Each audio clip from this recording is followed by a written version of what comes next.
is one of YouTube's premier bushcraft artists. It has been important that I master such tasks as the pointy stick, for booby straps, of course, and then the feather stick for birds, of course, and then the batoning for the fallen ones. By that I mean the branches around my yard. And you're like, are you sure you know what you're doing? It seems like you're the kind of guy who turns on the camera and makes it up as you go. Well, to accomplish all these important things, you need a decent, stoutish fixed blade like the Condor Bushlore from Condor. Not to be confused with the Mini Bushlore, also from Condor, which is mini-er. So let's check out the overall dimensions of the Bushlore, like the overall length and the weight. With and without that sheath, it's made out of leather. The blade length and the cutting edge.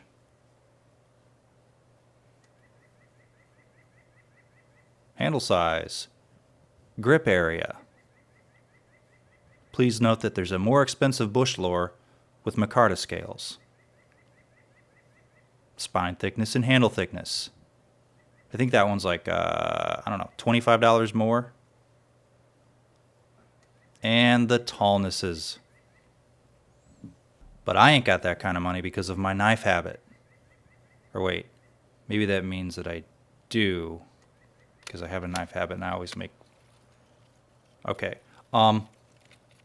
So the made in El Salvador being Spanish for the Salvador, Condor Bushlore has a very useful north of 4-inch blade size.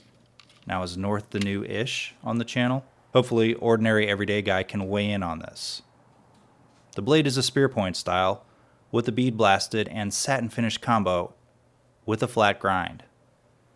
I purchased this one used, but in Instagram use only condition for about $35 on eBay, and it was sharp as shit.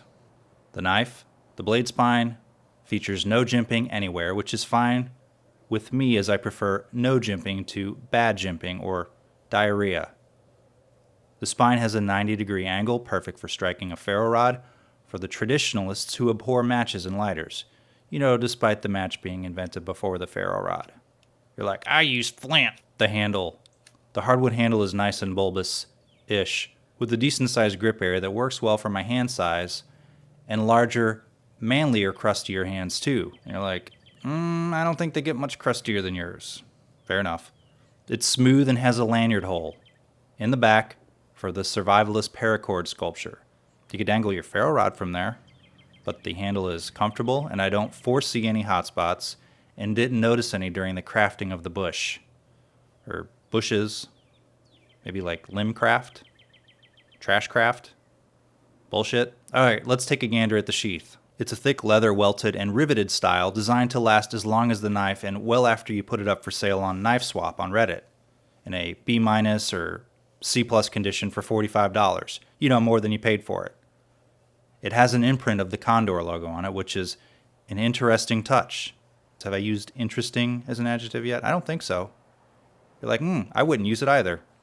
The knife is held in by the tight fit of the leather, or friction as the science persons say. However, it isn't hard to remove from the sheath. It may become looser as it breaks in.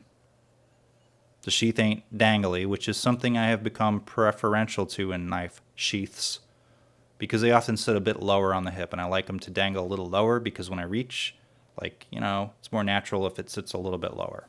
Not, of course, knee length. That's ridiculous. All right, let's contextualize.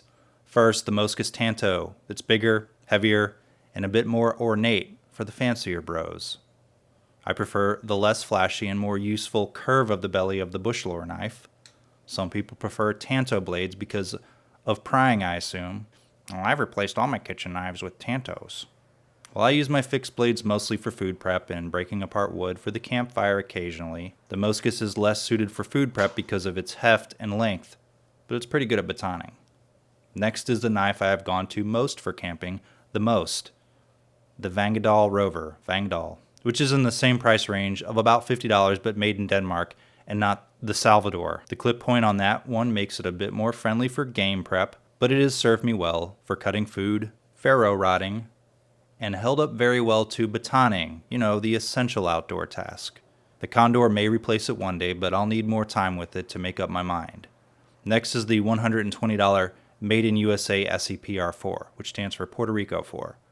It has a thinner, more unusual handle, which is something you would want in a knife you're supposed to use outdoors, right? The knife has taken a beating. However, I prefer the more bulbous, natural hand grips of the Condor and the Rover's wood handles, or at least the scales on the handle. The scales and the tang make up the handle, right?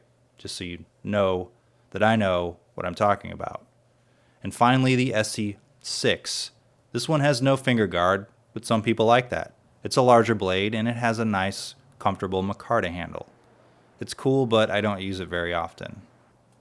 Okay, that about does it. Knife reviews are odd.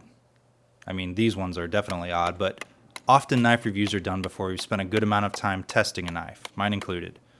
I do use them and make observations, but it isn't until down the road, when I've had several other knife styles to compare it to begin to appreciate or hate things about one design over the other. Or, maybe some self-loathing sets in. Why does one review knives? However, the Condor Bushlore is the style of knife I prefer in a fixed blade, provided you're interested in my opinion. Larger than 3 inches, not extremely heavy like, say, a Chinese tactical fixed blade mercenary knife.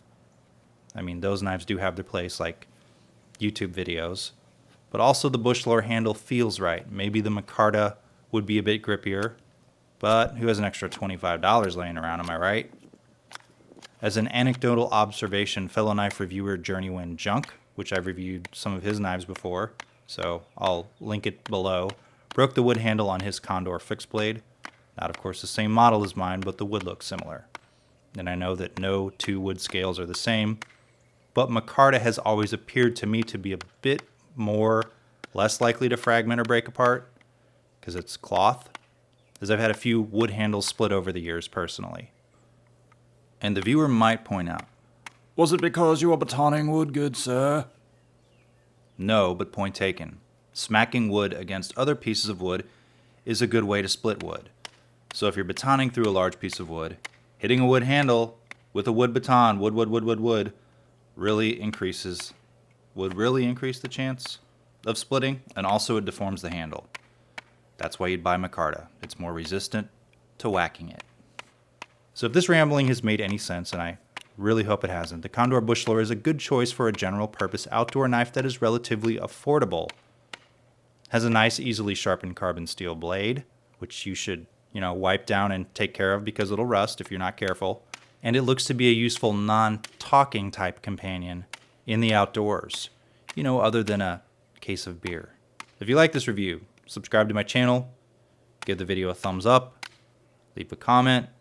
Thanks for watching.